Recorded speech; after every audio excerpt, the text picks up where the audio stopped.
కానీ ఇప్పుడు టీచర్ల జీతాలు చేంజ్ చేసుకోవాలి, లేకపోతే దాని మీద ఫోకస్ చేయాలి అని లైన్ పెట్టినప్పుడు, ఇప్పుడు టీచర్లకు సంబంధించిన జీతాల్లో తగ్గుదల బదులు దానికంటే ఇంకా మిగతా వాటికి ఎక్కువ బడ్జెట్ కేటాయించాలి అన్న లైన్ తీసుకుంటే అయిపోతుంది కదా. ఇప్పుడు అది తగ్గించడం వల్ల కొత్త వివాదం రెండు తీసుకోవాలి.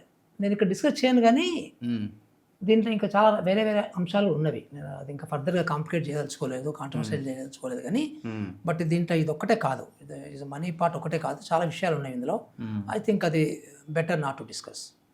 ఓకే. సో యా, మీ మీద వస్తున్న విమర్శలకి మీరేం సమాధానం చెప్తారు? ఇదే చెప్తున్నా, అంటున్నారు, ఇట్లాంటి రిపోర్ట్ ఇస్తారు.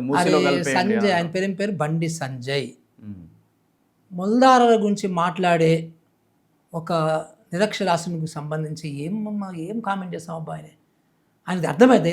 ఇది ఒక్క ముక్కని అర్థమైందా నేను ఛాలెంజ్ చేస్తాను. ఆయనకి సెంట్రల్ మినిస్టర్ అట, మరి ఆయనకి ఎట్లా ఇచ్చిన మినిస్టర్ నాకు తెలియదు, కానీ ఒక్క ముక్కన ఒక పేజ్ చదవడైనా ఆ ఛాలెంజ్. సో మల్టీగ్రేడ్ టీచింగ్ అంట నేను ఉదాహరణకి, అది పెద్ద ప్రాబ్లం ఉందంట. ఆయనకు అర్థమైందా? ఆయన గురించి మనం ఎంత తక్కువ మాట్లాడుకుంటే అంత మంచిది.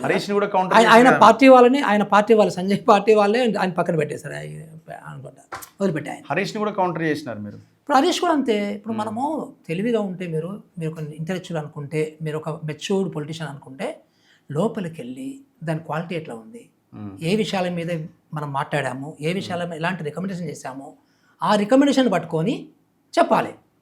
ఇగో ఇది కరెక్ట్ కాదు కదా, ఎట్లా పెట్టారు అని సంథింగ్ వాట్ ఎవర్. ఆర్ నిజంగా ఇంకా ఒక స్టేట్మెంట్ అయితే మంచిగా చెప్పాలి, కరెక్ట్ ఇది బాగుంది ఇది బాగాలేదని చెప్పాలి కదా. నువ్వు పొలిటీషియన్ లాగా అసలు ఫస్టే లోపల పోయేంత ఆయనకి ఓపిక లేదేమో, ఆయనకు కూడా మరి సంజయ్ లాగా చదివేంత ఓపిక కానీ, లేకపోతే చదువుకుంటే అర్థమయ్యేంత లేదేమో, నాకు తెలియదు. ఆయన ఇరిగేషన్ ఎక్స్పర్ట్ కదా.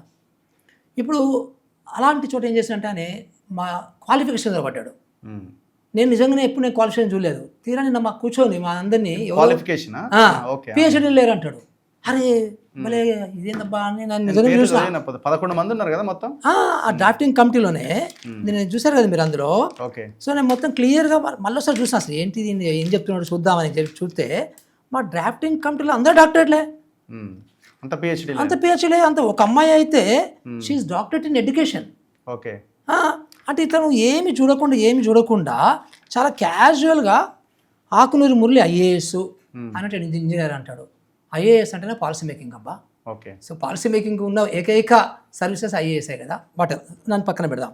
ప్రొఫెసర్ పిఎల్ విశ్వేశ్వరరావు, ప్రొఫెసర్ అంటే మరి ప్రొఫెసర్కి డాక్టరేట్ ఉంటుందని ఆయన తెలుసో లేదో నాకు తెలియదు. ప్రొఫెసర్ అంటే డాక్టరేట్ ఉంటుంది, దాని తర్వాత బాగా సీనియర్ అయిన ప్రొఫెసర్ అవుతారు. Doctor Charakonda Venkatesh is a PhD. తర్వాత professor Padmaja Shah, so she is a professor again.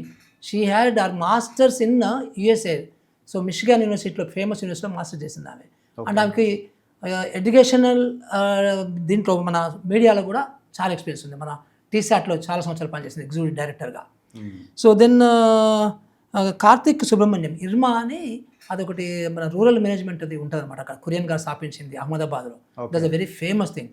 ఈ అబ్బాయి దగ్గర 10 సంవత్సరాలు ఎడ్యుకేషన్లో పనిచేశాడు ఫీల్డ్లో, రైట్. సో దెన్ వీరవాసవి సీజెస్ అంటేనే I think Karthik Muralidharan, the famous California professor. ఆయన ఇంత బుక్ రాశాడు ఇండియన్ ఎట్లా చేయాలనేది. దాంట్లో కొన్ని చాప్టర్స్ ఎడ్యుకేషన్ రాశాడు. Is education intellectual. ఆయన ఫౌండింగ్ చేసినటువంటి ఈ ఆర్గనైజేషన్లో పనిచేస్తుంది. ఆయన నాకు హెల్ప్ చేస్తున్నాడు, ఒక రిసోర్స్ నాకు ఇచ్చి.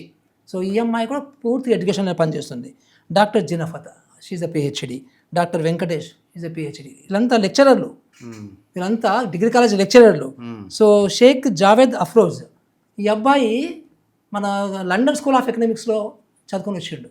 ఈ అబ్బాయి కూడా మళ్ళీ సీజెస్లో ఎడ్యుకేషన్లో పనిచేసాడు, అస్సాంలో పనిచేశాడు 4 సంవత్సరాలు. So doctor J Swapna, she's a lecturer, 10 సంవత్సరాలు టీచ్ చేసింది. And she's a doctorate in education.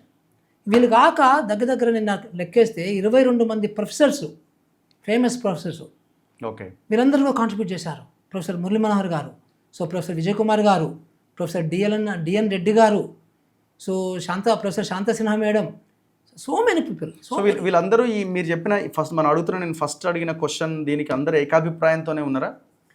No ఎవరి అంశాలలో వాళ్ళు. ఓకే. సో ఒక్కొక్కరు ఒక్కొక్క దాంట్లో అనమాట. ఉదాహరణకి ప్రొఫెసర్ విజయ్ కుమార్ గారు ఉన్నారు, ఆయన ఇంగ్లీష్ మీద పట్టు. సో అతను ఇప్పుడు టీచర్లకు సంబంధించిన ఈ జీతాల అంశానికి జీతాల అంశంలో ఈ ప్రొఫెసర్కి సంబంధం లేదు. ఓకే. సో దట్ ఈస్ అది గవర్నెన్స్ ఇష్యూ అది. ఓకే. సో ఆ గవర్నెన్స్ ఇష్యూస్ నాలాంటి వాళ్ళు ఉంటారు, లేకపోతే మా టీం అంతా డిస్కస్ చేశాను. అంతా కూడా చేశారు. చాలా డిస్కస్ చేసి దాన్ని చాలా జాగ్రత్తగా కూడా చేయడం జరిగింది. చాలా పెద్ద ఎత్తున తెలుసు మాకు ఇది ముందే. సార్ మా వాళ్ళు అన్నారు, ఇది కాంట్రవర్సీ అవుతుందని మీకు తెలుసా? తెలుసు అయినా కూడా అంశం పెట్టారు. అంటే ఇంత కాంట్రవర్సీ అనుకోలేదు కానీ, బట్ డిస్కంఫర్ట్లో ఉంటారు అనేది మాత్రం తెలుసు. పక్కా అన్కంఫర్టబుల్ ఉంటుంది అని తెలుసు. టీచర్ల సంఘాలు నాయకులు కూడా మాట్లాడుతున్నారు ఎట్లా ఈ లైన్ పెడతారు అని. వాళ్ళు మీకు ఫోన్ చేసి ఉంటారు కదా ఎవరైనా? నాకు ఎవరు చేయలేదు. చేసే ఒక 100 ఫోన్లు వస్తాయి. నాకు తెలిసిన వాళ్ళు ఏమన్నా ఎత్తుతాను జనరల్గా.